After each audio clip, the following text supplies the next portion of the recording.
Hello and welcome back बच्चों। आज हम सीखेंगे कि कैसे ब्लड क्लोटिंग होती है। मतलब कि कैसे जब चोट लग जाती है तो थोड़ी देर के बाद आपने देखा होगा वहाँ से खून निकलना बंद हो जाता है। वहाँ पे एक डार्क डार्क से कलर का एक निशान सा हो जाता है, कुछ जम सा जाता है और उसकी वजह से जो खून होता है वो नहीं निकलता, तो वो होती है ब्लड क्लोटिंग।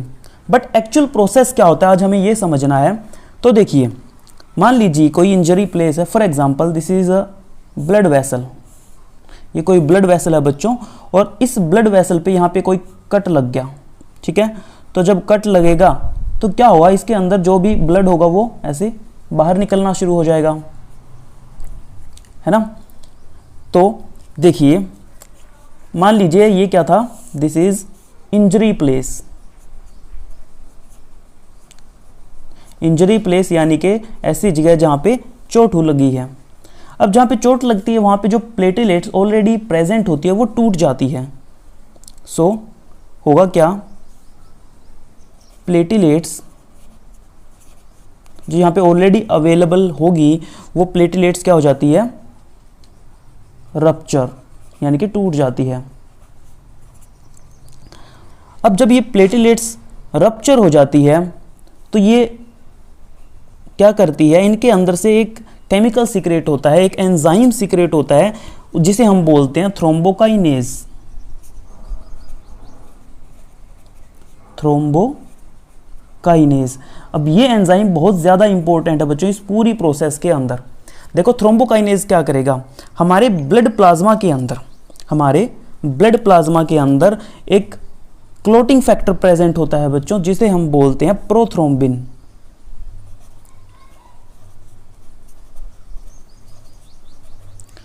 नॉर्मली ये ब्लड प्लाज्मा में प्रेजेंट रहता है बट इनएक्टिव फॉर्म में, यानी कि अभी ये एक्टिवेटेड नहीं है। लेकिन जैसे ही थ्रोम्बोकाइनेज बनेगा तो थ्रोम्बोकाइनेज की वजह से ये प्रोथ्रोम्बिन एक्टिवेट हो जाएगा और ये चेंज हो जाएगा थ्रोम्बिन में,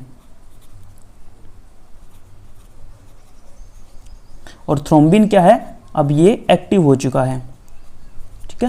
यानी कि प्रोथ्रोम्बिन जब थ्रोम्बिन में चेंज होगा तो अब ये एक्टिवेट हो चुका है। किसने एक्टिवेट किया, थ्रोम्बोकाइनेज ने। अब ये थ्रोम्बिन क्या करेगा, ब्लड प्लाज्मा में बच्चों एक और प्रोटीन होता है, एक और क्लोटिंग फैक्टर होता है जिसे हम बोलते हैं फाइब्रिनोजन।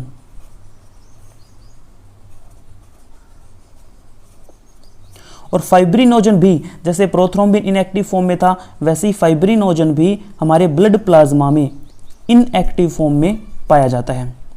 अब ये जो थ्रोम्बिन बना है, जो एक्टिवेटेड थ्रोम्बिन है, ये एक्टिवेटेड थ्रोम्बिन क्या करेगा, इस फाइब्रिनोजन को एक्टिवेट कर देगा और इसे चेंज कर देगा फाइब्रिन में। मतलब कि एक तरह की चेन रिएक्शन चल रही है, आप समझ रहे हैं। एक चीज़ एक्टिवेट हो रही है, फिर वो दूसरी चीज़ को एक्टिवेट कर रही है, दूसरी चीज़ फिर तीसरी किसी केमिकल को एक्टिवेट कर रही है, तो एक रिएक्शन की चेन चल रही है। फाइब्रिन क्या है बच्चों, फाइब्रिन कुछ इस तरीके के थ्रेड से होते हैं, लाइक दिस, ओके। तो ऐसे थ्रेड के लाइक स्ट्रक्चर होते हैं और इन्हें हम एक्टिव मोनोमर भी बोल सकते हैं। दीज आर एक्टिव मोनोमर्स,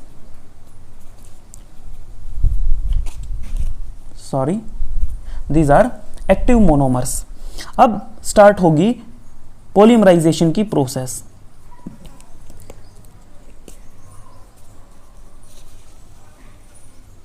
तो देखिए,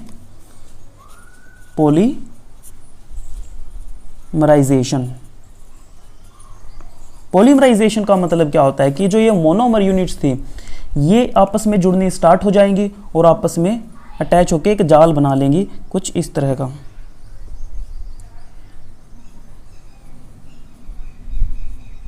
ये देखिए, आपस में ऐसे अटैच होकर एक नेटवर्क लाइक स्ट्रक्चर बना लेंगी, इसे बोलते हैं फाइब्रिन नेटवर्क। दिस इज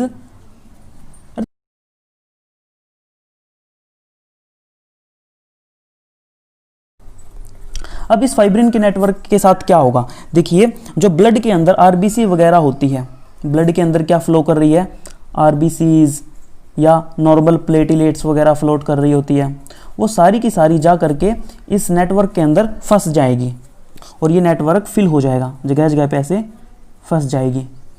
तो अब ये फाइब्रिन का जो नेटवर्क था अब ये क्या बन गया, ये एक क्लोट बन गया। This is a blood clot.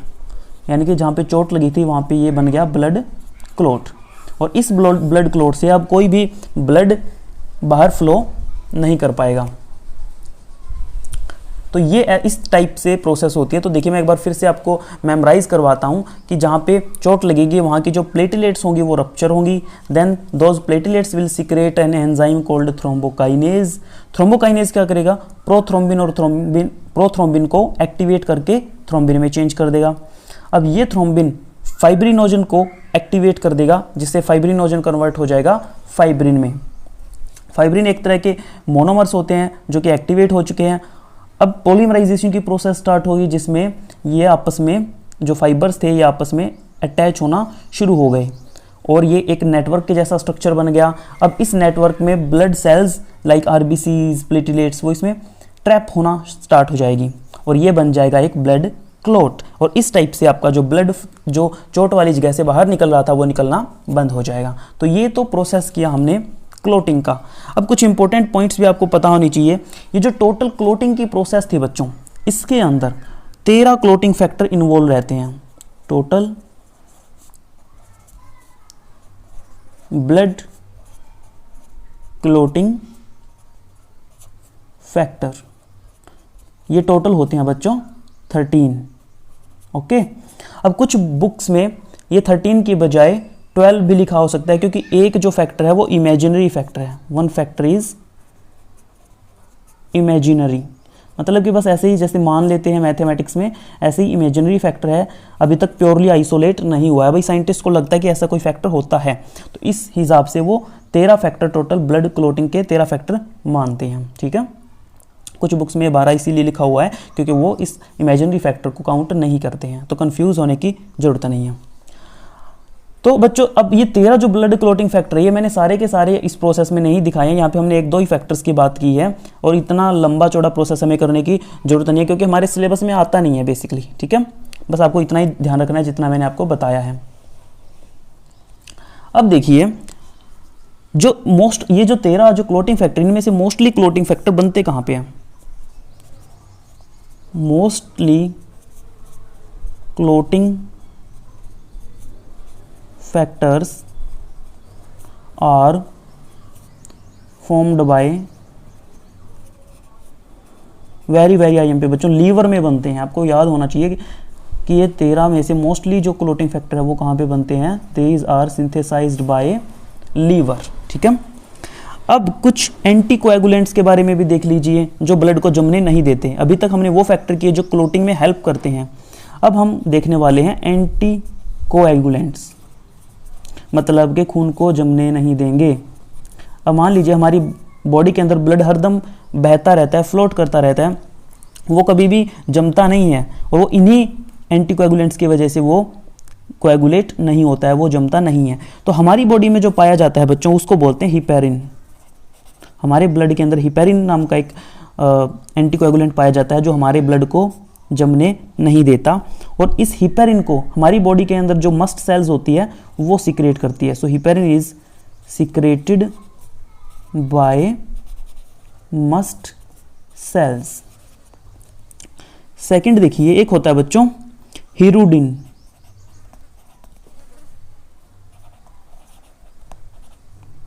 Hirudin को सीक्रेट करती है जो एक लीच का नाम आपने सुना होगा, जोंक जिसको बोलते हैं, पानी में पाई जाती है, जो एनिमल्स की बॉडी से अटैच होके उनका ब्लड जो है वो चूसती रहती है, उसको लीच बोलते हैं। तो उसकी सलाइवा में भी ये पाया जाता है। So it is found in the saliva of leech. Heparin human body में, हिरुडिन लीच के अंदर पाया जाता है। इसके बाद एक ध्यान रख लीजिए वॉरफेरिन। वॉरफेरिन बच्चों हमें प्लांट से मिलता है, it is obtained from plants. तो ये तो सभी के सभी है बच्चों नेचुरल। अब कुछ आर्टिफिशियल एंटीकोएगुलेंट्स की बात भी करते हैं जो लैब वगैरह के अंदर यूज किए जाते हैं, उनको बोलते हैं बच्चों एक्चुअली चिलेटिंग एजेंट्स।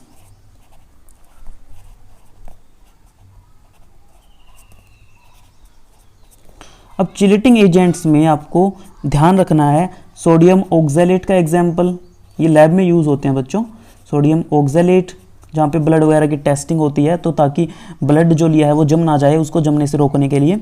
एक होता है सोडियम साइट्रेट,